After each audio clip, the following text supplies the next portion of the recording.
الحمد لله رب العالمين والعاقبة للمتقين والصلاة والسلام على أشرف الأنبياء والمرسلين وعلى آله وأصحابه أجمعين.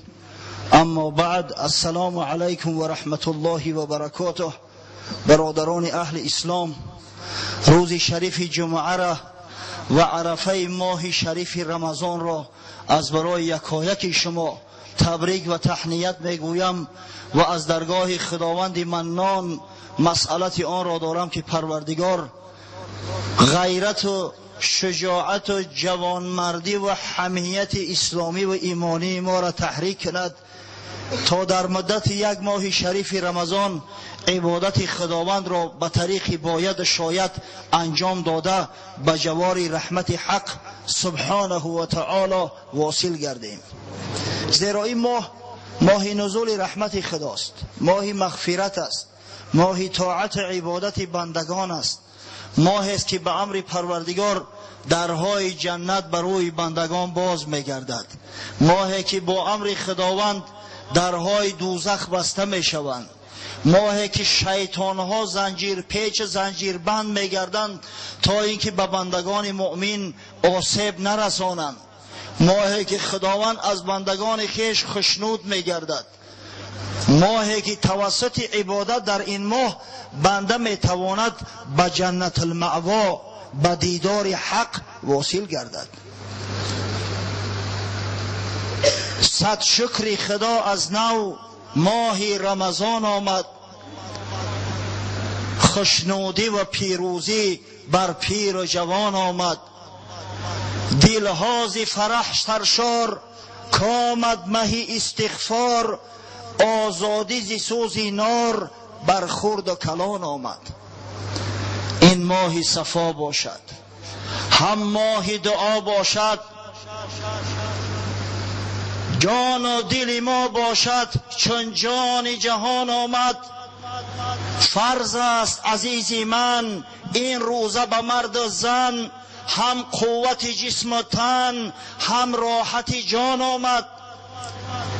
از فیض تراویحش از سبحه و تسبیحش گویی به مشام ما بوی ز جنان آمد.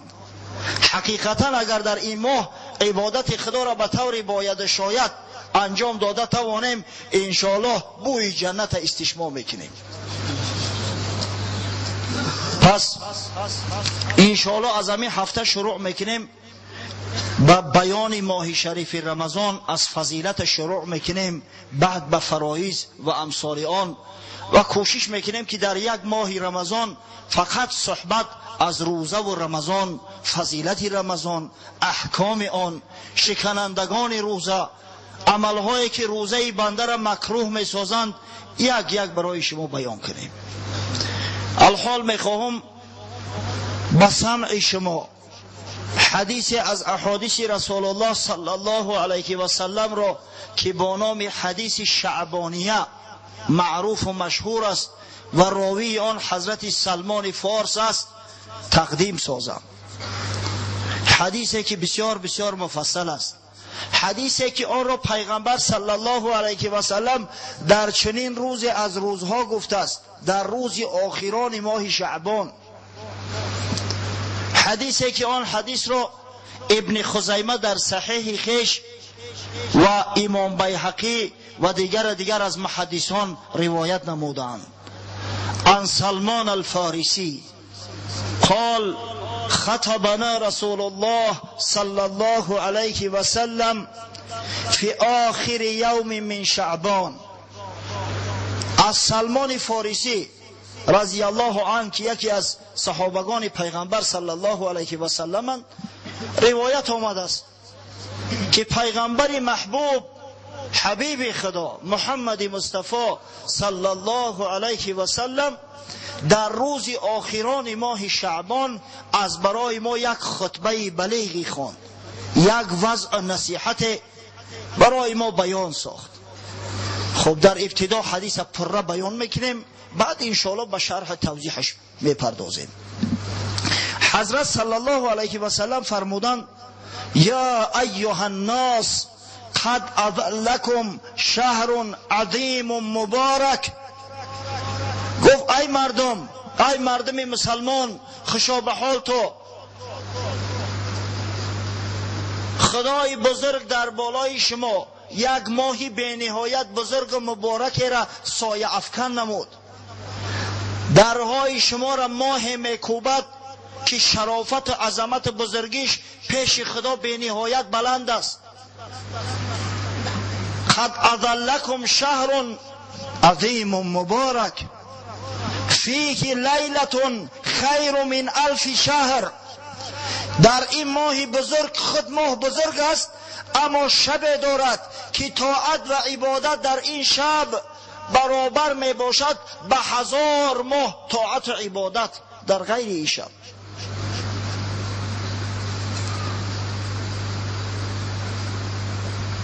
جعل الله صیام نهاره فریدة و قیام لیله تطوعا.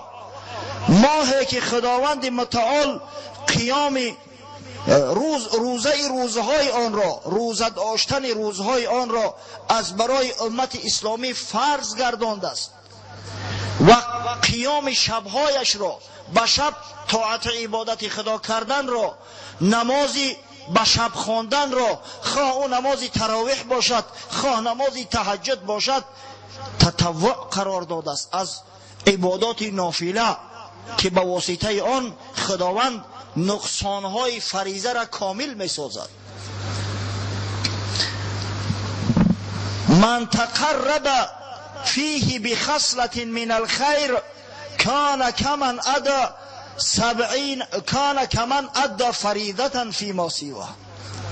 حضرت صلی الله علیه و سلم بیان کرد که در این ماه شریف هر کسی یک عمل زایدتی میکند، یک عبادت نافله انجام میدهد، از روی ثواب آنچنان است که یک فریضه را در غیر رمضان انجام داده باشد. نماز نافله که در ماه شریف رمضان خوانده می شود اجر ثوابش برابر است با نماز فرضی. تصور کنه که اگر در ماه شریف رمضان 2 رکعت نماز نفل بخونی ثواب فرض بامداد در میابی. و من ادى فیه فریضة کان کمن ادى 70 فریضة فیما سواه. و هر جوان مرد که در این ماه شریف فرض از فرایض خدا را انجام میدهد، یک فریضه پروردگار را به اتمام میرساند، از روی ثواب آنچنان است که 70 فریضه را در غیر رمضان انجام داده باشد. حال انشاءالله همه ای را به شرح توضیح میگوییم. من گفتم که در ابتدا حدیث از اول تا آخر بیان میکنیم، بعد به شرح توضیحش میپردازیم. و هو الشهر الصبر و الصبر ثوابه الجنه. پیغمبر خدا صلی الله علیه و سلم فرمود این ماه صبر است، پاداش و سزای صبر جنت است. خداوند از برای صابران جنت المأوا را مثل یک عروس آراسته کرده است. این ماه صبر است و پاداش صبر جنت است. و هو شهر المواسات. و این شهر احسان و نکویی کردن است. این شهر خیرات است. و هو شهر یزاد فیه رزق المؤمن. ماه شریف رمضان ماه است که در این ماه خداوند رزق و روزی مؤمنان را زیاد میکند، وسیع میگرداند.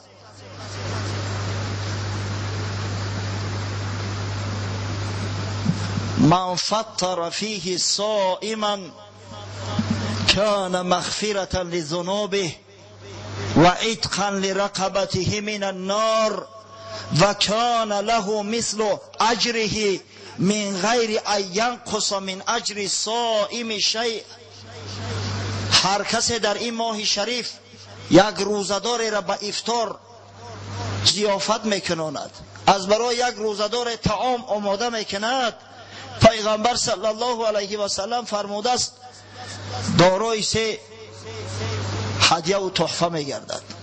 اولا به مغفرت و رحمت خداوند نائل میگردد. ثانیا گردن او از آتش دوزخ از زولانه هایی که در دوزخ شخصان سرکش، شخصان عاصی را انتظار هستند نجات می‌یابد. خداوند آتش دوزخ بر بدنش حرام می‌گرداند.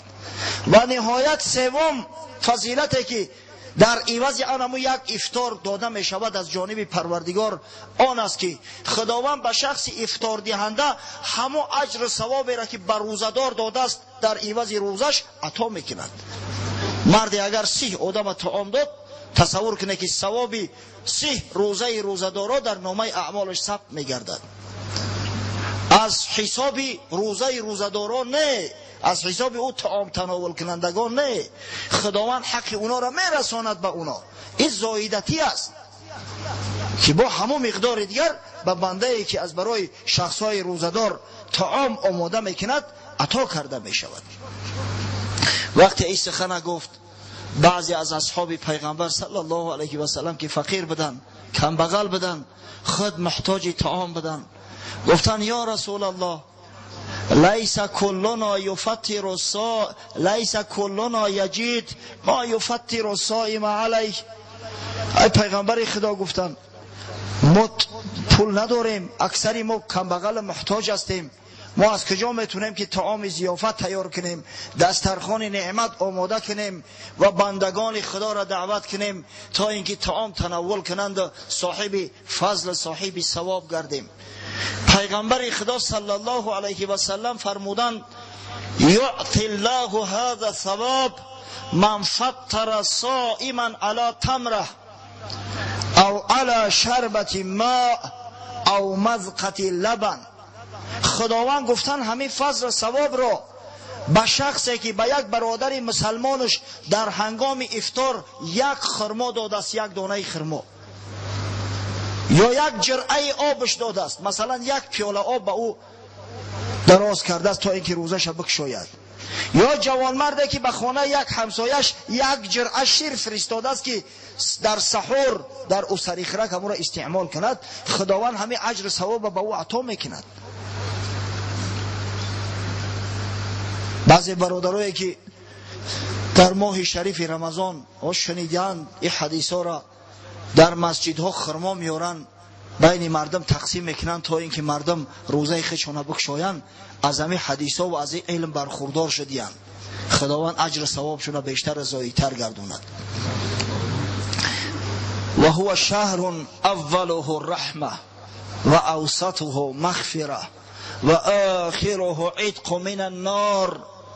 پیغمبر خدا صلی الله علیه و سلم فرمود ای مسلمانان، ماه شریف رمضان در بیابید، زیرا این ماه است که 10 روز اولی آن دهه رحمت مغفرت است. دهه رحمت خدا بالای بنده هاش نازل می شود. دهه ما بینش دهه مغفرت است و نهایت دهه سومش دهه آزادی از آتش دوزخ، دهه نجات از عذاب عقوبت دوزخ. واستکثروا فیه من 4 خصال.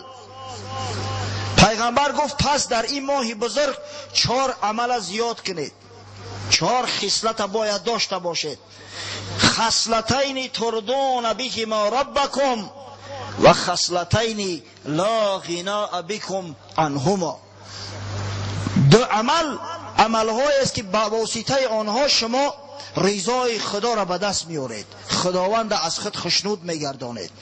و 2 عمل دیگرش عمل‌هایی هستند که خودی شما احتیاج دارید، باید همون را به واسطه همیشه انجام دهید. فاما الخصلتان لتان ترضون بهما ربکم فشهادت ان لا اله الا الله و ان محمدا عبده و رسوله و تستغفرونه.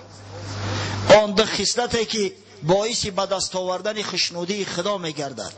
اولا کلمه شهادت از یاد ذکر کنه، اشهد ان لا اله الا الله و اشهد ان محمدا عبده و رسوله. جای سخنهای لغو و بیهوده گفتن، جای گپهای پوچ و به معنی دنیا گفتن، کلمه شهادت از یاد به زبان برانه تا اینکه خداوند از شما خشنود گردد. و دوم عملش از خدا طلب استغفار کنه، پیش خدا التجا کنه که خداوندا به شرافت این ماه بزرگ به شرافت طاعات و عباداتی که در این ماه بزرگ از جانب من و از جانب برادران مسلمان من انجام داده می شود، گناههای ما را مغفرت کن، گناههای ما را بیامرز. و اما اللتان لا غناء بكم عنهما فتسألون الله تعالی الجنه و تعوذون من النار. اما دو خصلتی که یعنی دو عملی که خود شما احتیاج به نهایت شدید به اونها دارید، از خدای بزرگ اولا طلب جنت کنه که پروردگار را به جنت ما را برسان، خداوند این جنتی را که آماده و مهیا کرده ای برای ما حرام نگردان. و از خدا پناه جوید از آتش دوزخ که خداوند از آتش جانسوز جهنم به شرافت این ماه بزرگ، به خاطر این طاعات و عبادات، به خاطر این کلمه شهادتی که من دائم ذکر میکنم، مرا نجات ده. من سقا فیه صائما سقاه الله یوم القیامه من حوض فلا یظمأ بعدها حتی یدخل الجنه.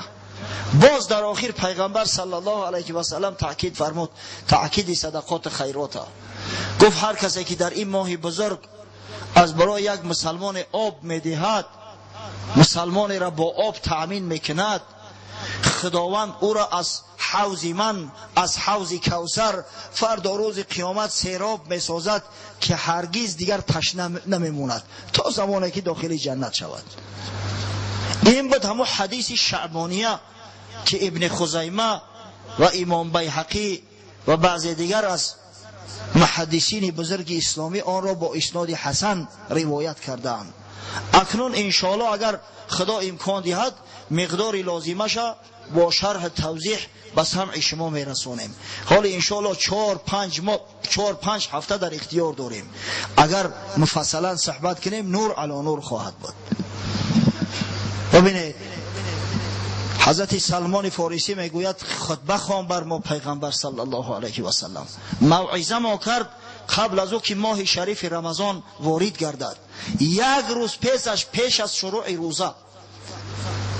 پس برادرای عزیز، آنانی که مسئول هستید، آنانی که امامهای مسجد هستید، آن برادرانی که در مسجد مثلا به حیث شاید مدرس تعلیم دهنده عمل میکنید، فرصت را غنیمت دانید. زمان امر به معروف و نهی از منکر رسید. هر کسی که در رمضان از امر به معروف و نهی از منکر اگر چیزی را میداند و خاموش میشود، گناهکار میشود. حکم شخصی را میماند که از علم سوال کرده شود و علم پنهان دارد. من سئل عن علم فکتمه الجمه الله تعالی یوم القیامه بلجام من النار. پیغمبر خدا صلی الله علیه و سلم میفرماید هر کسی را از علم سوال کردند و او علم پنهان داشت، خداوند امر میکند که در دهانش لجام از آتش زنند. چرا این سخن من میگم؟ زیرا بعضی برادرای هستند که علم دارن، دانش دارن، اما از امر به معروف حتی از امامتی میگریزن، نمیدونم از چی ترس داشته باشند. یک چند نفر طالب علم ما نیز داریم، بچه‌هایی که در انستیتوت اسلامی تعلیم میگیرن، بچه‌هایی که ارزنده و سزاوار هستند. ببینید که در انستیتوت اسلامی برای آنکه خطیب ها آماده شوند درس مخصوص موعظه تشکیل کردند، ما را دعوت کردند. الحمدلله سال گذشته بچه‌ها را تعلیم هم دادیم، اما در همه جا منبر از براش آماده و مهیا کرده ایم که بعضا با مردم صحبت کنه، حتی براش ساعت ها تقسیم کردیم که با نوبت صحبت کنید. پناه به خدا میگریزن. چه بسا کسا هستن که آرزو دارن که در بالای منبر بروین، خداوند علم شده هده سخن چند به مردم وعظ اندرز گویند، اما این برادران میگریزن. زینهار این رفتار بسیار رفتار نوجوان مردانه است. امروز ملت اسلامی ما احتیاج به پند نصیحت ها دارد. تا زمانی که در میان این مردم بابام ایخیل گفت، مامم ایخیل گفت، فلان و بسمدان است. از همین دانسته می شود که علم کم است، از علم برخوردار نیستیم. تا به هنوز مردم احتیاجی به امر به معروف و نهی از منکر دارن. هر کس سرپیچی میکنه وای به حالش. ببینید پیغمبر در آخران روز شعبان قبل از او که ماه شریف رمضان در آید مردم جمع آورد و برایشان خطبه خواند و حکم رمضان براشان مفصلا بیان کرد، آنچنانی که در حدیث روایت کردیم. گر بدانی که نشنوند بگوی، آنچه دانی زینک خواهی و پند. زود باشد که خیره سر بینی، به دو پای افتاده اندر بند. دست بر دست میزند که دریغ، نشنیدم حدیثی دانشمند. شیخ سعدی میگه اگر میدانی که گپ تا گوشم نمیکنم بگو، حتی اگر به گپت گوشم که ندادن گپ زن. اگر علم داری، سواد داری، چیزی را از شریعت میدانی به مردم برسان، به شرطی که بدانی، هوایی افسانه نگویی، مردم در جهالت بیشتر اگر ندراری. زود باشد که خیره سر بینی. بعید نیست که همون خیره سرایی را که از امر معروف میگرفتن یا میگفتن تو چی حق داری که امر به معروف میکنی. به حکم خداوندی یک چند روز پیش در یک مسجد مهمان شدیم. یک جوانمرد خدا نگهبانش باشه مسجد درست کرده است. مسجدی آزاده کاری کلان، کشایش مسجد تشکیل کرد. خب در مسجد رفتیم، مردم تشنه صحبت هستند. از 2 ساعت گمان میکنم زیادتر صحبت رفت. وقتی که یک شخص بسیار بسیار متصدی، شخصی که مسئول امر به معروف و نهی از منکر است، شخصی که هم در دنیا از او پرسیده می شود هم در قیامت، آمد امام های مسجد در طرز تعلقه غلطیدن که ولی ما را سیاست میکنن. شما امر معروف تشکیل کردید، شما بلنگویک آوردید، شما یک ملای بیگانه را آوردید. سبحان الله، از کی باز تاجیک برای تاجیک بیگانه شده است؟ از کی عالم اسلامی برای مسلمان ها بیگانه شده است؟ من حیران میشم که این تقسیمات از کجا گرفتین؟ ملای بیگانه، ملا بیگانه شده بتونه؟ مرگی ما که اگر تا به حال عقیده مو چنین باشد. ما گفتیم شما نترسی، ما را خوب میشناسن انشاءالله. گفتن دملخت شاید خوب بشناسن، چی نگن که قوری ما را بد میکنن. قسم به خدا از منبر پیغمبر سوگند یاد کرده استم، همه طایفه مردم در پیش خدا جوابگو و مسئولن. زود باشد که خیره سر بینی، بعد پای افتاده اندر بند. این خیره سرها را میبینیم که وقتی که در پاهاشو زولانه زدن، وقتی که از موهای سرشو کشان کشان به دوزخ بردن، دیگر چیزی به در چونه میخیره، دیگر پشیمانی به اونا سود نمیبخشد. دست بر دست میزند که دریغ، نشنیدم حدیثی دانشمند. پس باید از پیغمبر صلی الله علیه و سلم تعلیم گیریم. باز تأکید میکنم، اسلام یک راهی منفرشی تازه و آزاده نیست. اگر یک راهی راست روان میشید و جیب سوار در اون میرفتی، همه دعوای پیشوایی میکرد، همه دعوای امامتی میکرد. اما این راه کج کلیبی ها دارد، ناهمواری ها دارد، مشکلی ها دارد، پاهات کوفته می شود، رنج و آزار میبینی، از بعضی ناجوان مردا سخنهای قبیح و ناسزا میشنوی. مگر پیغمبر صلی الله علیه و سلم عذاب نکشید؟ مگر پاهاش خونشار نکردن؟ مگر گریبانش بوغی نکردن در وقتی نماز خواندن در دستی خانه خدا؟ مگر بزرگای ما به عذاب و مشقت ها این اسلام عزیز در کفهای دست مثل آتش پاره از برای ما محافظت نکردن، برای ما نرساندن؟ همین دامله های جوان مرد نازنین تاجیکستان ما در زمان شوروی که اصلا قطعیاً من بود پند نصیحت اسلامی دینی در نزد مردم تربیه نکردن، شاگردها تربیه و آماده نکردن. امروز ما مسئولیم، باید کاری او جوان مردا را ادامه دهیم.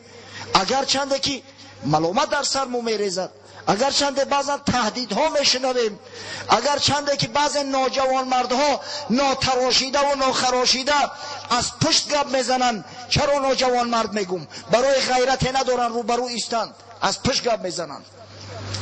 اما ما مسئولیم. ولتکن منکم امة یدعون الی الخیر و یأمرون بالمعروف و ینهون عن المنکر. خداوند امر فرموده است البته در میان شما ای امت اسلامی، ای امتان محمد